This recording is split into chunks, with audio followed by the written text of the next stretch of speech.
l'évangile de Jésus-Christ selon Marc, en son chapitre 13, les versets 24 à 32. Prions le Seigneur pour l'écoute de sa parole. Ta parole est une lampe à nos pieds et une lumière sur notre sentier. Éclaire-nous par ta parole. Fais tomber les écailles de nos yeux. Donne-nous, Seigneur, de saisir le sens de ton amour et particulièrement la portée prophétique de cette parole qui nous prépare à ton avènement. Au nom de Jésus-Christ. Amen. Marc, chapitre 13, les versets 24 à 32. Là, nous lisons ce qui est écrit. Mais dans ces jours-là, après cette détresse, le soleil s'obscurcira, la lune ne donnera plus sa lumière, les étoiles tomberont du ciel et les puissances qui sont dans les cieux seront ébranlées. Alors on verra le Fils de l'homme venant sur les nuées avec une grande puissance et avec gloire. Alors il enverra les anges et il rassemblera les élus des quatre vents de l'extrémité de la terre jusqu'à l'extrémité du ciel. Instruisez-vous par une comparaison tirée du figuier. Dès que ses branches deviennent tendres et que les feuilles poussent, vous connaissez que l'été approche. De même, quand vous verrez ces choses arriver, sachez que le Fils de l'homme est proche, à la porte. Je vous le dis en vérité, cette génération ne passera point que tout cela n'arrive. Le ciel et la terre passeront, mais mes paroles ne passeront point. Pour ce qui est du jour ou de l'heure, personne ne le sait, ni les anges dans le ciel, ni le Fils, mais le Père seul. Amen. Chorale.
Frères et sœurs, c'est une joie renouvelée de proclamer la bonne nouvelle du salut en Jésus-Christ ce matin. Les temps sont mauvais, la fin approche, les scènes les plus macabres sont notre lot. Les réseaux sociaux sont agités. Le peuple est distrait. Il n'est plus attentif et vigilant. Il ne se prépare plus dans l'attente de son Seigneur, mais il se contente des scènes abjectes et des choses horribles, ou encore le peuple n'est plus vigilant. Il n'est plus vigilant tout simplement parce qu'il se contente de consommer tout ce qu'on lui propose. Jésus, s'adressant à ses disciples, leur parle de la vigilance et des signes annonciateurs de la fin des temps.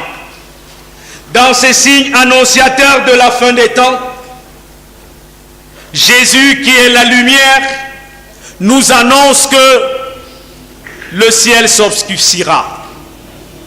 Dans le langage, le ciel s'obscurcira. Il faudrait comprendre qu'il y aura des événements macabres, obscènes, qui apporteront la confusion et les ténèbres au milieu des hommes. Le ciel s'obscurcira et la lumière ne donnera plus et on sera inquiet. Oui, l'inquiétude de l'humanité aujourd'hui est d'autant plus grande. Elle est d'autant plus grande que nous vivons des choses assez inquiétantes.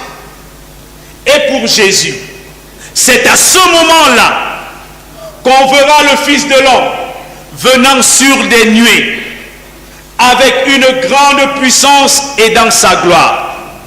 Mais pour assister à un tel événement, nous devons être prêts et vigilants. C'est pourquoi le thème de notre prédication, sois vigilant. Sois vigilant.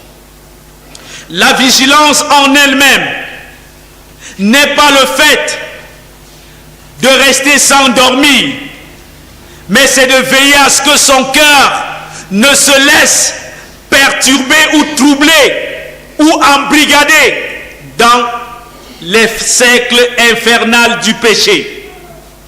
La vigilance consiste non seulement à regarder à Jésus, le consommateur de notre foi, et non à nous contenter de ce que nous allons manger ou boire. Tenez par exemple, la vigilance des Camerounais, c'est de se rassurer qu'il n'y a plus de bière ou de boissons alcoolisées dans les bars. C'est le seul pays où on cherche la bière et on n'en trouve plus. Voilà l'état d'alerte de consommation au Cameroun. La vigilance pour Jésus consiste à fuir le péché. Mais aujourd'hui, vivre dans l'adultère, vivre dans la fornication, avoir un petit ami, avoir entre guillemets, vivre dans le mensonge, c'est la chose la plus normale. Être vigilant, c'est aussi se positionner par rapport à ce que la société nous propose. Les chrétiens de notre siècle sont donc appelés à être en alerte. Et Jésus le dit, instruisez-vous par une comparaison tirée du figuier. Dès que ses branches deviennent tendres et que les feuilles poussent, vous connaissez que l'été approche. Il y a des signes que lorsque vous voyez, vous devez redoubler d'ardeur à la vigilance. Aujourd'hui, de façon insidieuse, le monde veut nous imposer l'homosexualité, veut nous imposer le lesbianisme, veut nous imposer des pratiques et des orgies sexuelles. Cela devrait nous appeler à redoubler d'ardeur à la vigilance. Pendant que j'y réfléchissais dans la semaine, j'ai dit, voilà, le diable est en train de marquer des points. Au lieu que les chrétiens passent le temps à prier, ils passent le temps à méditer sur les choses sordides que les réseaux sociaux nous envoient. Et ils polluent nos yeux. Soyez vigilants. Soyez vigilants, car le jour du Seigneur est proche. Le jour du Seigneur est proche.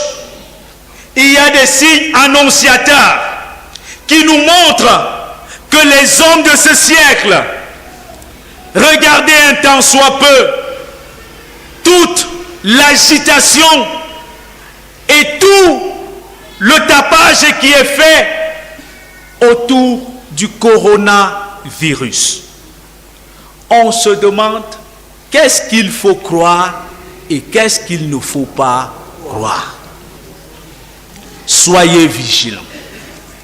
Soyez vigilants parce que si les choses que vous voyez vont passer et seront, le jugement de Dieu sera terrible.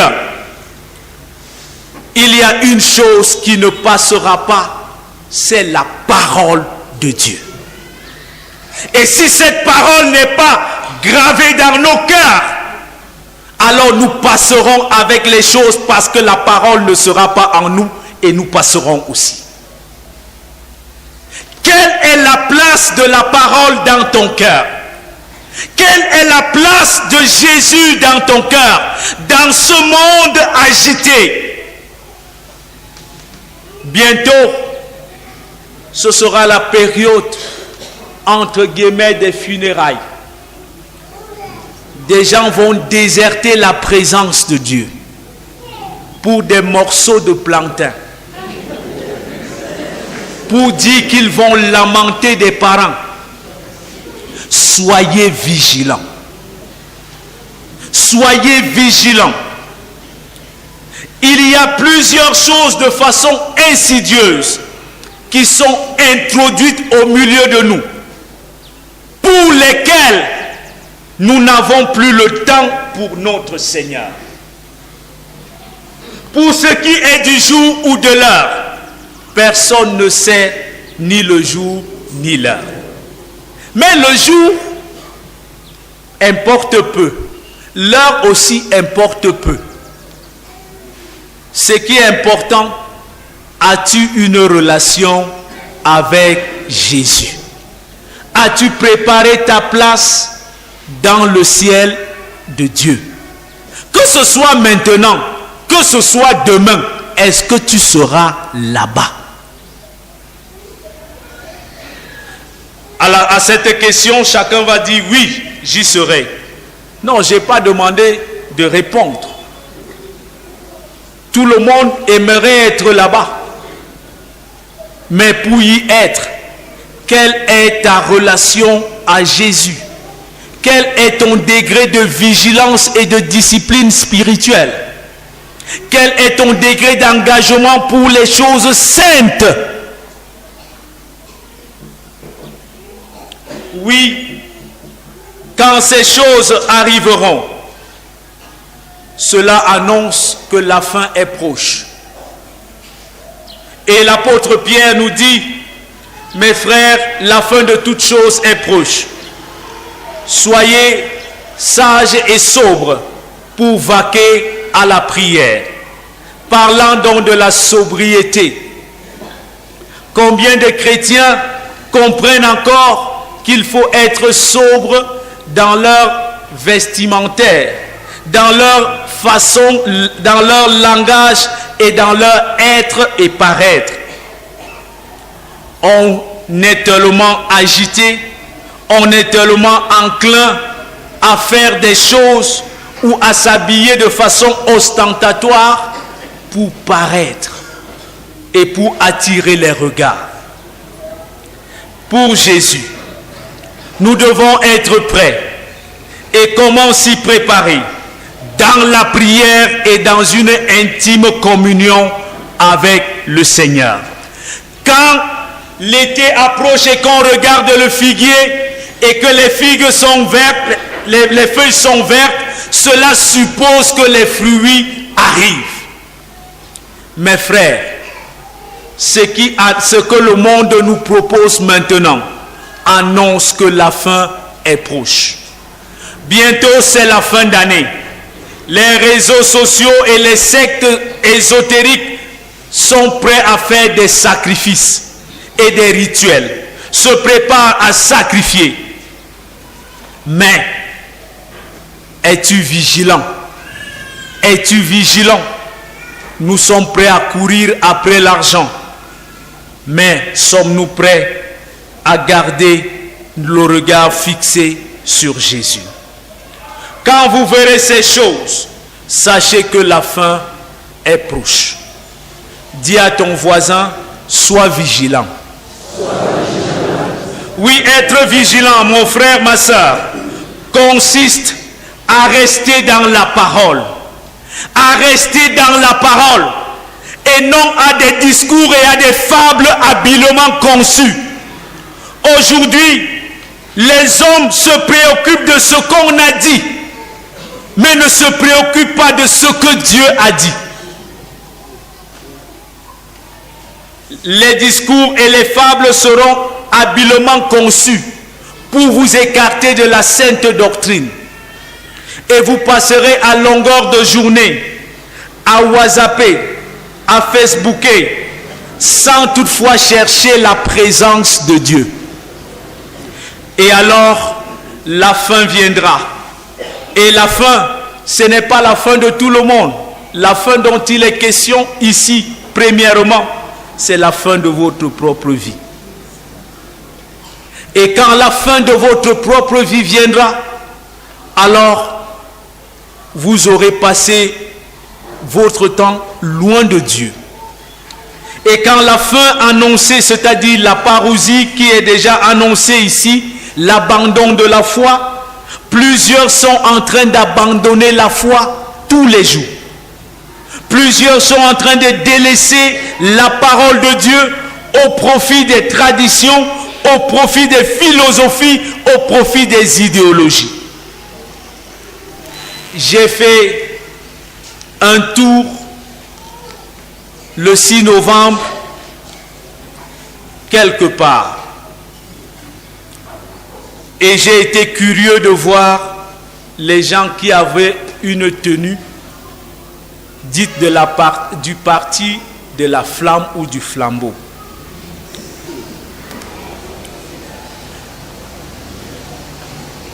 Et pendant que j'étais là, j'ai vu un vieillard de 60 ans arborer cette tenue. Et je lui ai posé la question. Le Père, qu'est-ce que tu célèbres aujourd'hui? C'est toi qui es enflammé ou c'est le Cameroun qui est en feu? Il m'a répondu, mon fils, c'est dans l'une qu'on est sage.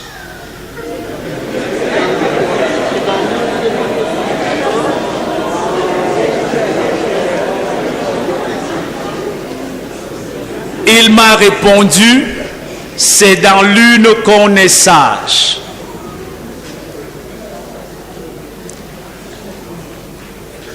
Et j'ai compris que plusieurs Camerounais ne sont plus dans l'essentiel, mais sont dans la survie. Mon frère, ma soeur, sois vigilant. Sois vigilant et ne te laisse pas embrigader par beaucoup de choses. Osée chapitre 4 nous dit au verset 6, « Mon peuple est détruit parce qu'il lui manque la connaissance. » On a comme l'impression que les hommes refusent de connaître Dieu et par conséquent se perdent. Sois vigilant. Sois vigilant dans ta maison. Sois vigilant avec tes enfants. Sois vigilant avec ce que tu laisses tes enfants consommer. Sois vigilant. Que le Seigneur bénisse en nous l'écoute de sa parole. Amen.